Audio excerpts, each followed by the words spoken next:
sabe? O pessoal mais próximo.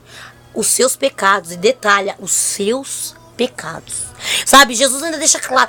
Deus ainda deixa claro. Os seus pecados, sabe? Individual. É pra falar mesmo na ferida deles. É pra denunciar o pecado que eles fazem. Que eles praticam. As blasfêmias. As prostituições, idolatria e toda uma carreira que eles faziam. Isaías 58, versículo 1. Aí hoje eu vejo um pastor que tá na igreja. A igreja tá cheia, fica com medo de falar. Ai, mas é que tu não entende. Se eu fizer isso, a minha igreja vai esvaziar. Os irmãos vão embora. Que vai embora. E a igreja fique vazia. Você vai sentir pela primeira vez verdadeiramente a presença de Deus. Ao invés do peso espiritual, você vai sentir a glória do Senhor. A glória do Senhor na sua vida será maior do que a primeira. Será a glória da segunda casa. Sabe quando é que nós vamos ver a glória da segunda casa maior que a primeira? É quando nós vemos pessoas com autoridade em Cristo Jesus para denunciar o pecado do mundo. O pecado que ocorre dentro da igreja. Aí você vai ser crente de verdade. Aí você vai ter peito, estrutura para denunciar o seu pecado e o pecado dos seus irmãos também. Isso eu admiro. Eu consigo admirar uma pessoa que consegue dizer, ó, eu tô podre, mas eu tô aqui. Tá ligado? Eu apodreci em vida. Passei pela podridão que nem eu fiz ontem. E hoje eu tô aqui. Deus me revela a sua também. Isso é um profeta corajoso. Isso é admirável, é uma coisa que me arrepia até de falar. A próxima parte é a pergunta de Isaac. Como assim, Rosélia, a pergunta de Isaac? Em que momento Isaac perguntou? Vou te dizer em qual. Então Isaac perguntou a Abraão, seu pai: eis aqui o fogo e a lenha, mas onde está o cordeiro para o holocausto?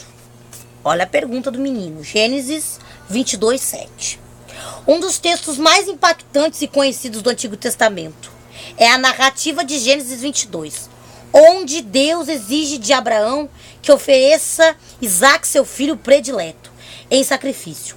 Apesar de consternado, Abraão obedece e prepara tudo. Eu não vi Abraão consternado. Eu não consigo ver. Eu li a Bíblia várias vezes. Eu não vi Abraão deprimido, não vi Abraão choroso. Eu não entendo porque ele diz que Abraão estava assim. Ai, Rosélio, porque ele era pai. Eu até entendo. A gente se expressa assim, como carne e osso. Mas é que eu não vi escrito. Eu acredito que esse pronto ficaria, sabe, escrito. Mas enfim, para um outro momento a gente vai falar a respeito disso. O Zé está embaralhando minha cabeça. Apesar de consternado, Abraão obedece e prepara tudo. Mantimentos, transporte e o próprio filho também. Porque ele era o sacrifício, né? Para o sacrifício que deveria ser feito no Monte Moriá. Aqui, quando eu li, eu ficava assim: Deus, como é que pode isso ter acontecido? Por que o Senhor pediu Isaac? Aí eu me lembrei de uma passagem que eu li na Bíblia, lá no Velho Testamento, também em Gênesis. Foi quando houve as matanças dos meninos. Sabe? Quando os meninos do Egito foram mortos por Faraó. Nasceu Moisés. E depois, quando houve a morte dos primogênitos pela autoridade de Deus, Deus permitiu para que o povo pudesse sair de lá. Uma matança concluída a outra. E depois no Egito, lá no deserto, lá, quando Deus pediu para o seu povo, o seu povo hebreu, dar os seus primogênitos também. Para que quebrasse e anulasse tudo aquilo que aconteceu. Onde é que está escrito isso que Deus lá no deserto fez? Está escrito. Vai ler. Eu não vou dar de mão beijada. Por incrível que pareça, ali eu podia entender. Aí eu entendi por que até aqui na conclusão, quando chega na história de Abraão, a Bíblia fala a respeito disso. Sobre esse momento aqui de Isaac. Isso aqui vai ficar para outro estudo, para outra história, porque eu sei que só de ter falado já vai virar uma polêmica tremenda. O sacrifício não foi consumado por intervenção direta de Deus, que vendo a obediência e a obediência de Abraão, recompensou-o com a promessa de se tornar pai de muitas nações. Os sábios judeus chamam este episódio de Akedah e louvam tanto a obediência de Abraão quanto a coragem de Isaac. Pois no entendimento da tradição judaica, o jovem teria pressentido que se tratava de um sacrifício a Deus e se submetido. Eu acredito de verdade, com toda a sinceridade do meu coração, que Deus preparou aquele momento íntimo, direto com Isaac. Sabe? Não é essa criança borrabotas que a gente vê na história, os pastores pregando, que ficava: ai, eu quero morrer. Não! Eu acredito que ele foi revestido. Eu tenho total certeza das experiências que eu já tive com Deus, coisas que Deus pede pra gente. Eu realmente acredito que ele estava firme, porque é um menino que foi criado com o costume de um Torá, criado com uma sabedoria, porque só quem sabe como é que judeu Como é que hebreu educa um filho, sabe como é que é. Eu tenho certeza que ele não era um brasileirinho, sabe, covarde. Não, ele realmente sabia daquilo. Ele tinha consciência de toda a promessa que tinha sido sobre a vida dele antes de nascer. Toda a história, porque se era uma coisa que aqueles pais gostavam de fazer, era de contar para os seus filhos, sabe, toda a trajetória até ali. Eram crianças acostumadas a crescer ouvindo. Eu era uma criança acostumada a crescer ouvindo sobre a história da Bíblia pela minha mãe. Era uma coisa que era impregnada na minha raiz, na minha genética.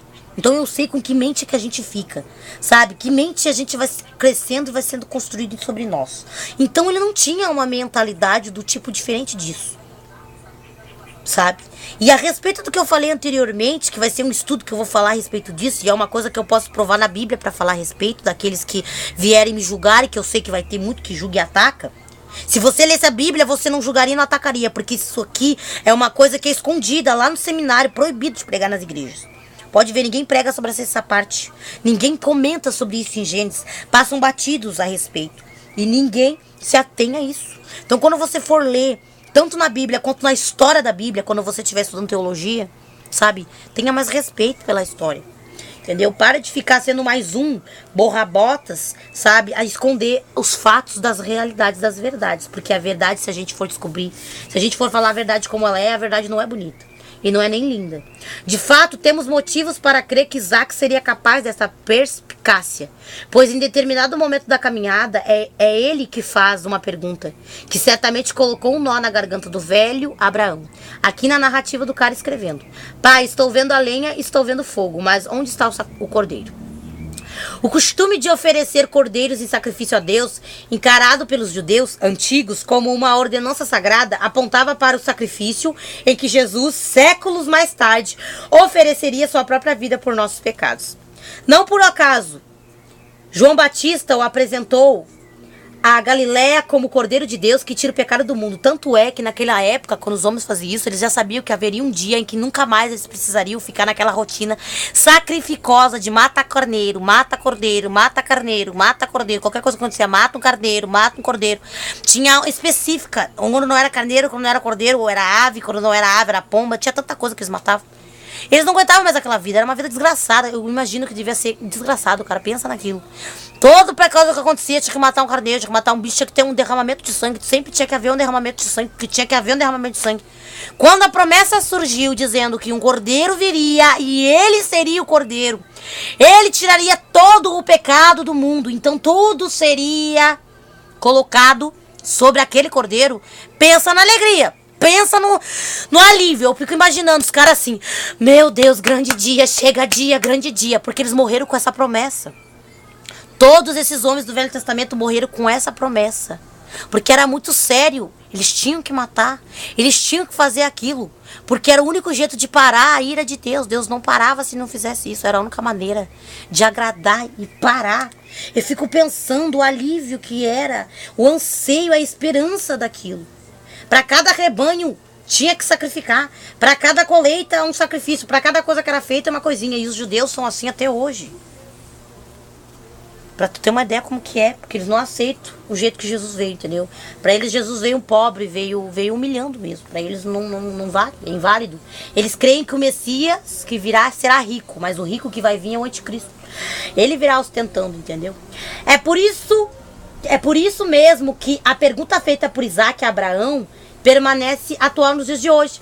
A igreja de nossos dias pratica um culto triunfalista, onde o centro da adoração não é mais Jesus, o Cordeiro de Deus, mas sim os desejos e angústias dos homens. As pessoas são incentivadas a ir à casa de Deus para buscar soluções para seus males, como quem toma um profilático qualquer.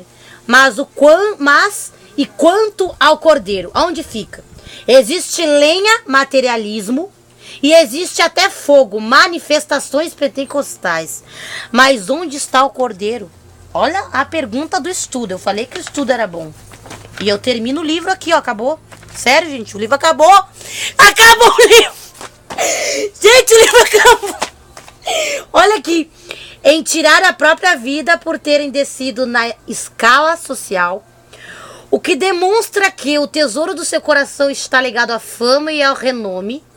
A proposta de Jesus para a nossa vida poderia ser resumida da seguinte forma: amar as pessoas e usar as coisas. Infelizmente, a cultura pós-moderna ensina o extremo oposto: amar as coisas e usar as pessoas. O que você tem amado de fato em sua vida? Examine suas próprias atitudes, sua maneira de pensar, porque talvez seja urgente uma mudança nos seus conceitos. Jesus quer depositar tesouros preciosos no seu coração. Redefina suas prioridades e se abra para a nova vida que Ele quer te conceder. Nossa, que estudo, mano, que emoção. Mano, sério, o livro acabou. É sério, Roseli, mentira. Sério, gente, o livro acabou. Vocês querem um outro livro, não é mesmo? Claro, nós queremos. Vai ter o próximo livro. Eu vou fazer o vídeo deles. Não sei se eu vou fazer amanhã. Roseli, faz hoje. Mostra pra nós. Eu já quero saber, mano. Eu já quero saber qual é o outro livro. Everybody, eu quero saber, mano. Eu quero saber. Calma, aguarda. Eu já tô com o livro na mão. E eu vou revelar pra vocês. Só pra vocês saberem, assim, eu já vou dar de mão beijada. O próximo livro é A Denúncia de Isaías. Oh my God. Sim, eu vou pegar o livro lá dentro e já volto. Pera aí.